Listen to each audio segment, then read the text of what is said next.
let your imagination soar as we dive deep into the captivating world of Disney parks.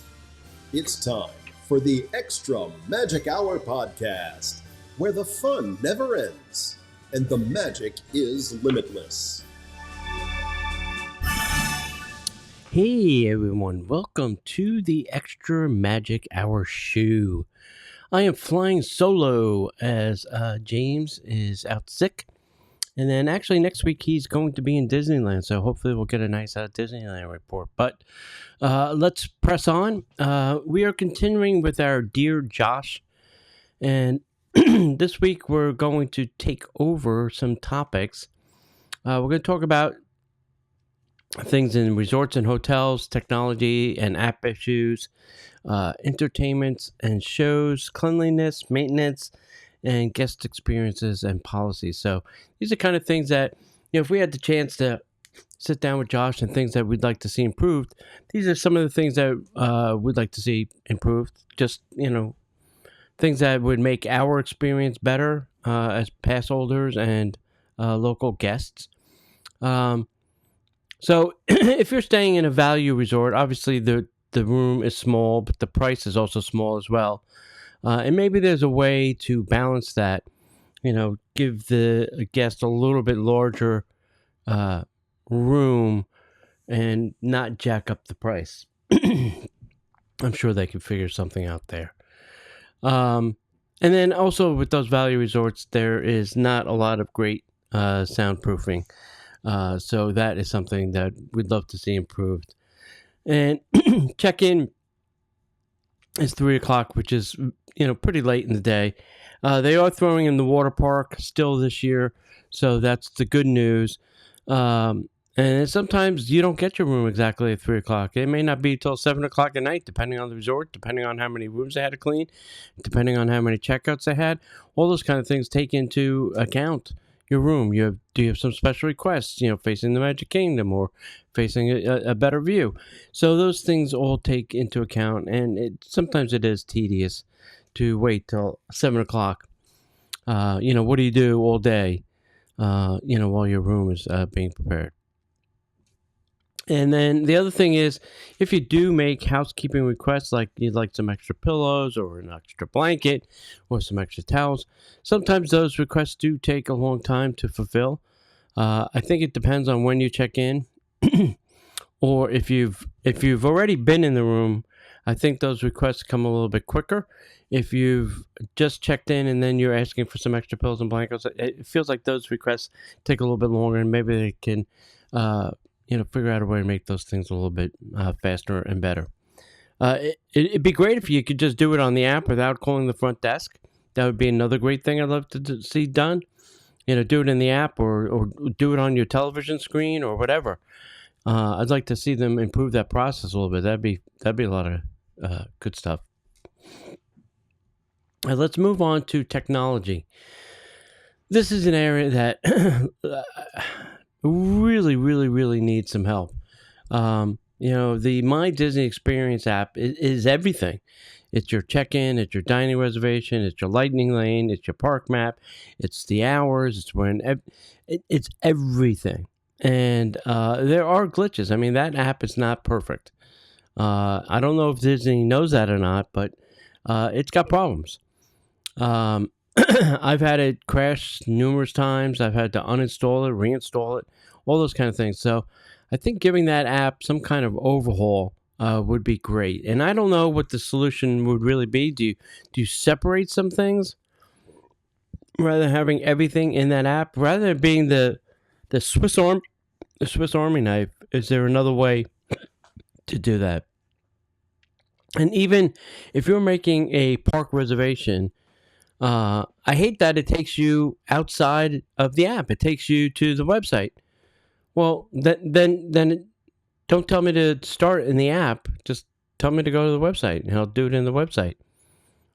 So that is an awkward moment. You click make a reservation button down at the bottom, and it takes you to the website. Well, I could have started there and saved myself a whole step.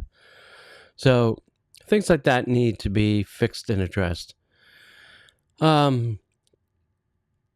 Confusing digital maps and navigation. Sometimes the navigation in the app is not fantastic, or the digital maps are not 100% accurate. There are some times when they're not correct.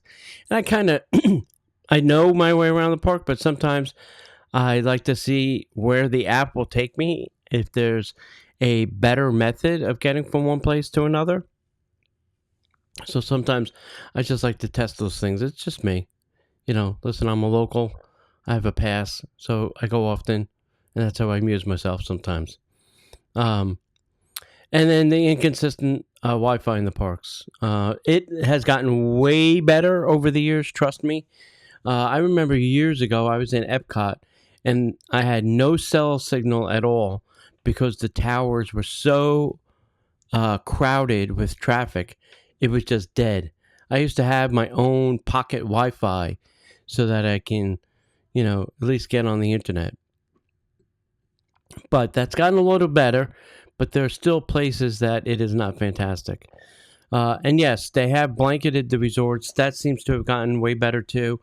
I think everybody is running the same Wi-Fi network because the speeds seem to be pretty consistent at the different resorts that I've been to lately. So that's the good news there.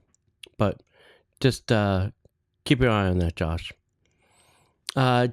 Issues with mobile ordering and app payments. So I don't know if you've tried to, if you've ever mobile ordered and then want to cancel it. That can't be done in the app. I literally had to go to guest services or one of the guest service places inside the park to get that done.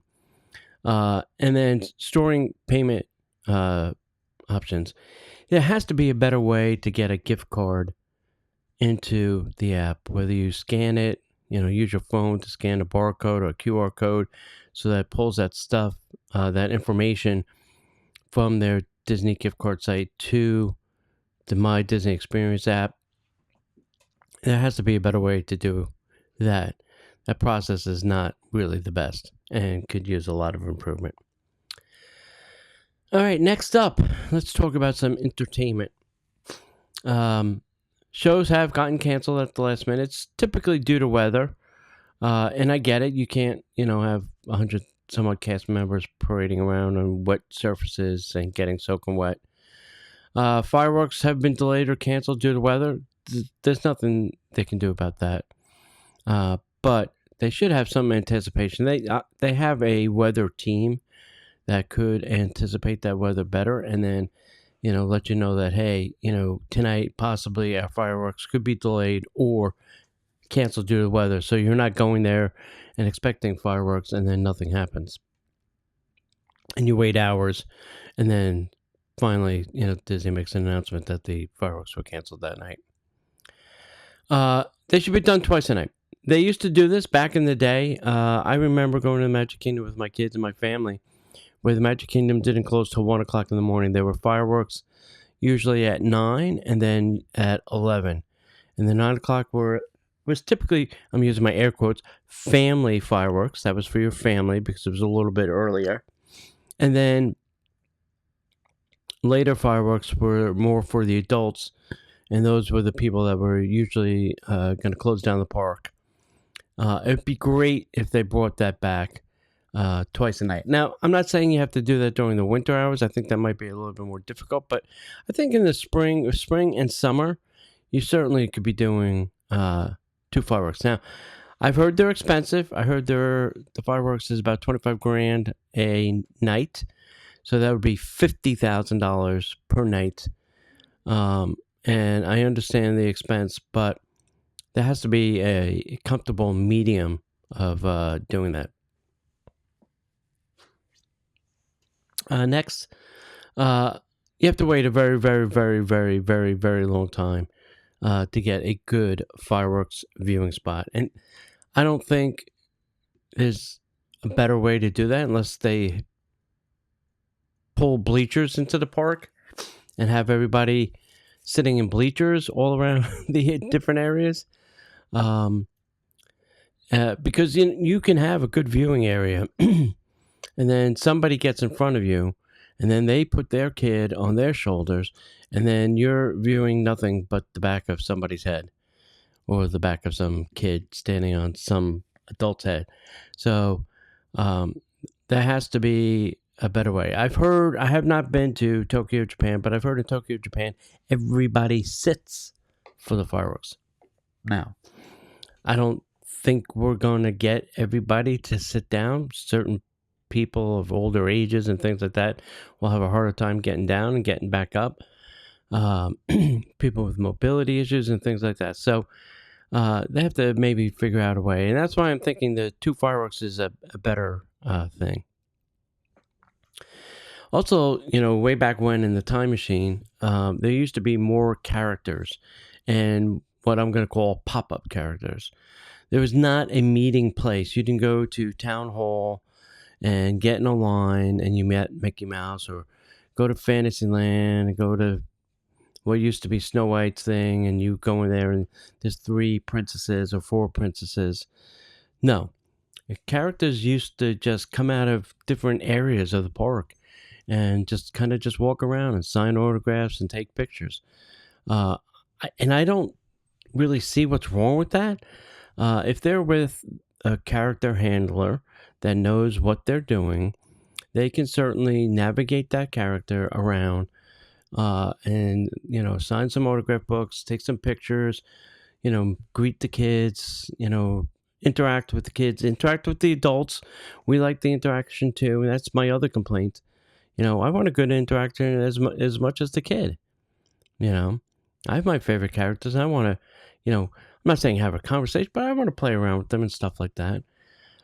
So I don't know how they can bring this back, but you have to try and bring back these pop-up characters and bring back all kinds of different characters. Like make special appearances. Like every month there should be like a new character. Like we haven't seen this character in 3 years, and boom, here's a list of characters that are going to pop into the Magic Kingdom this month. That gives me a reason to go to the Magic Kingdom, right? And try and find these characters. So I think there's ways that they can get more people interested to do this and still have a lot of fun doing it. The parades have become shorter. Shorter in length, shorter in characters. Listen, I remember the Main Street Electrical Parade. That was 15 floats. And the new parade, Starlight, I think is 8. So it's almost halved. And listen, that's a money cutback, right? They cut back the amount of vehicles have to be driven. They cut back the amount of characters that are out there. The amount of cast members that are in the parade, so they halved it. So that's probably a pretty good savings, but I don't know, it feels incomplete. It doesn't feel right.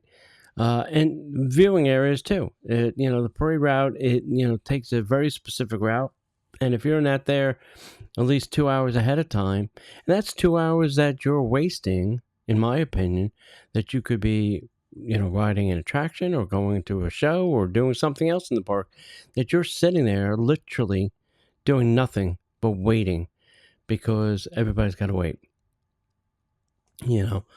Another thing I heard for this goes back to Tokyo is that Tokyo's parade viewing, and I think fireworks too, is a lottery. Excuse me.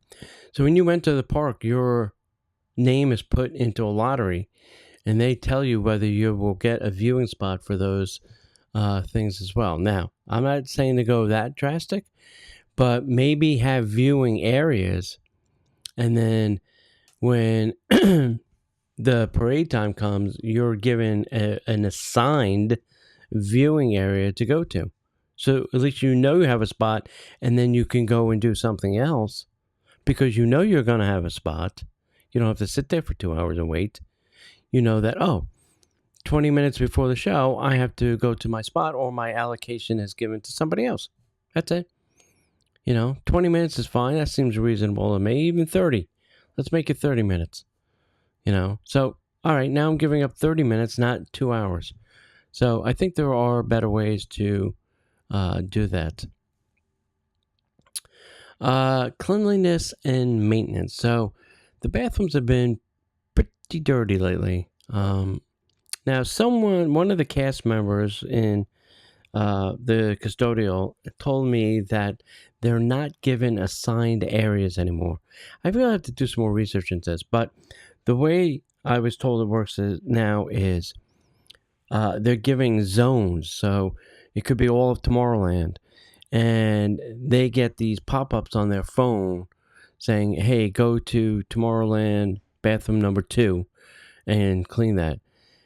So it's not like a custodian is assigned to each bathroom and they get to, just go through that bathroom and clean it all day. No, it's left unattended maybe for 2-3 hours, and then somebody will go and clean it. Now, that could be a cutback in cast members. I'm sure it is. Cutback in money. Sure it is. But I just think that is leaving bathrooms dirty. I've seen a lot of overflowing trash cans. Epcot, Magic Kingdom, you name the park. I don't think they're being emptied as frequently as they used to, especially in high traffic areas or in areas where there is food service, whether it's quick service or a kiosk. I feel that those trash cans are being neglected a little bit more than they used to be. The sidewalks, the walkways. Listen, you can't keep everybody clean and neat and tidy, but they used to, take care of the walkways a little bit more during the day, especially if there were spills or sticky spots or stuff like that. And I feel they've kind of gotten away from that a little bit, unless it's, some kind of protein spill or something really horrible that they need to clean up, like a big sloppy ice cream cone hit the ground. They're not really doing a cleanup of the walkways or the spills in the park as much as they used to. Yep, there's a lot of outdated props or decor or paint that needs to be done. Listen, it's a maintenance cycle, right? They can't keep everything 100% all the time. I get it. It's a big place. There's a lot of attractions, a lot of paint, there's a lot of maintenance.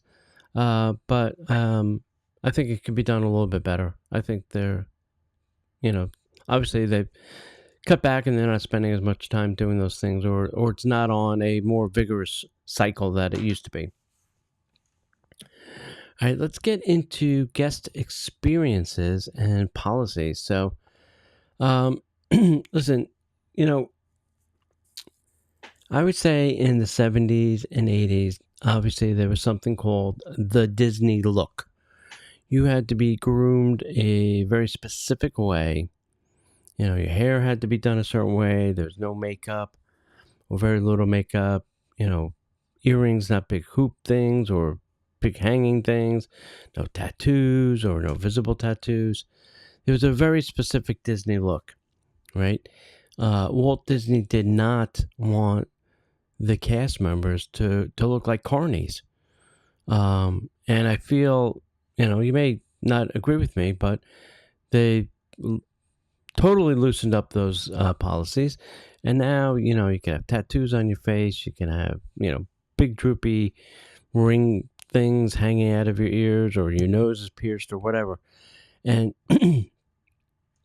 it's just not right. It's not the Disney experience that Walt had imagined and planned for. And I also feel that the cast members, and listen, I understand, you're people, you're human. You may not be having a great day. You may have problems at home or wherever or at work. But I feel like it's lost its magic. The cast members have lost their magic. You used to be able to talk to them and have conversations, and now that they're not all paying attention to things that are going on in their own park. Can you tell me where I'm not sure where that is. When I was a cast member, you were not allowed to say, I don't know what that is or where that is. You'd say, okay, hold on, let me go find out that information and I'll be right back. Or come with me and let's go find out that information and how I can help you better. That was the answer, not, I don't know where that is. So they're not being trained properly. They're very inconsistent. They're hiring bodies. They're hiring literally what I'm going to call brains on a stick. They're not looking for them to be thinkers. They're just looking for them to be doers. Just go do that and, be over there, and that's it. Don't try to make the guest experience better. Don't try to do anything. Don't get in trouble. Just go do that, and that's it. Now, is that everywhere? No. I also think it has to do with the supervisors in the area. And I think those people are people that used to be cast members that didn't have a good experience and didn't get the right training, who are now managing a bunch of people in an area. And they're not giving that guest experience. They're not going above and beyond. They're just doing their job and going home. It's a paycheck, period. And inconsistent, rule keeping. I'll give you a for instance. As a pass holder, you need to show your annual pass to get a discount for merchandise or food and beverage. And depending on where you are, depending on the cast member, they will ask you to show something different. So in my Apple Wallet on my phone, I am able to pull up my pass and show a cast member. There you go. Show my cast member my pass. Now, nobody back in the day, this was fine. I could show them this. Now they want to. I'm going to take this out. They want to see the back sometimes, and sometimes that is not enough. Now they want you to go to My Disney Experience and pull it up in your Disney Experience app that you have a card. Now, they're really, in the My Disney Experience app, they're really looking for the expiration date. In the Apple Wallet, it does not display the expiration date. But my friends, there is, I'm not going to show this quickly, but there is a code, a QR code, that they could use, that they came to the table or at the register would scan it, pull up your account, and say, oh, Mr. Casanova, yes, I can apply the discount. I see you have a valid pass until September or whatever. Yeah. So they're not using the technology as well as they should. And talking about restaurants, a lot of restaurants nowadays, the server will bring something to the table rather than bringing your credit card somewhere that you can't see what the hell they're doing with it. So I think for table service, that is another thing that they should improve on. Bring the device to my table, let me put my card in, I get my receipt, boom, bang, done. Things like that. Another thing that would help the guest experience is shade, cooling areas, and seats. There are a lot of places in the parks that there is no shade. There are a lot of places in the park where you can't really cool down. There's no place, no indoor space to go to cool down. And there's certainly no places to sit anywhere in the park. I just read over in Epcot, between the store and the Connection Cafe, that had a whole bunch of benches in there, and now they've been completely removed. Why?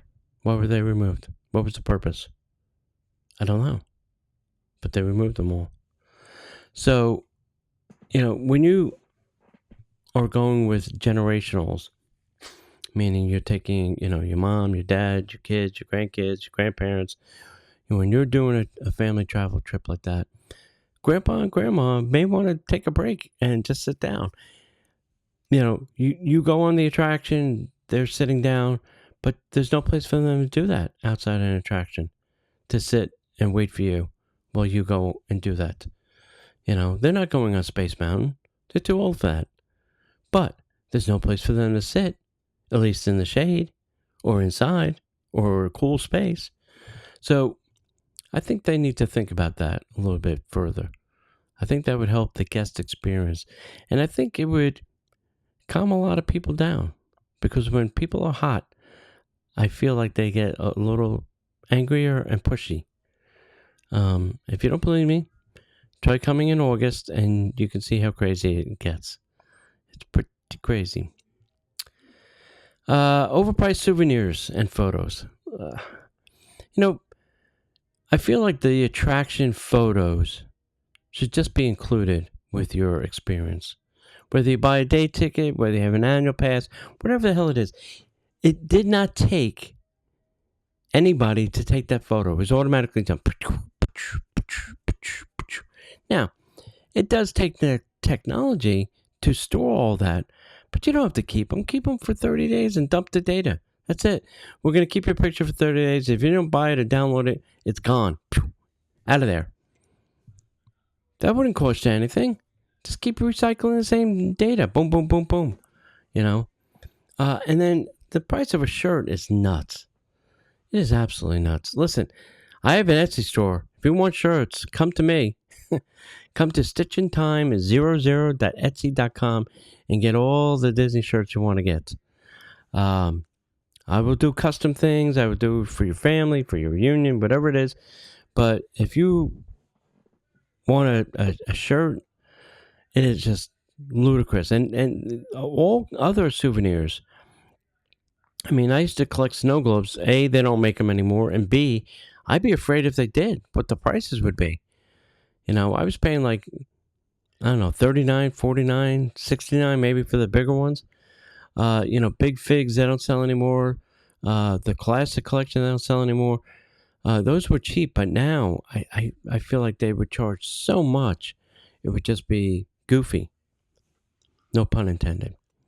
So they really have to be, I think, a little bit conscious of the pricing of some of those things. When me and my girlfriend go into the parks and we go through the different stores and looking at the merchandise and things like that, we play this game. Like I'll go, oh, this is a great shirt. And I'll say, what do you think this shirt costs? And then we play the game. What she thinks the price is and what I don't look. And then I tell her what I think the price is. And sometimes we're close because, we're smart and we can figure it out, what they would charge for something like that. If it's embroidered or sequined or whatever, we have a pretty good idea. But then they start raising the prices on things, and then we start losing because they've jacked the prices up on all kinds of things. So it's very interesting.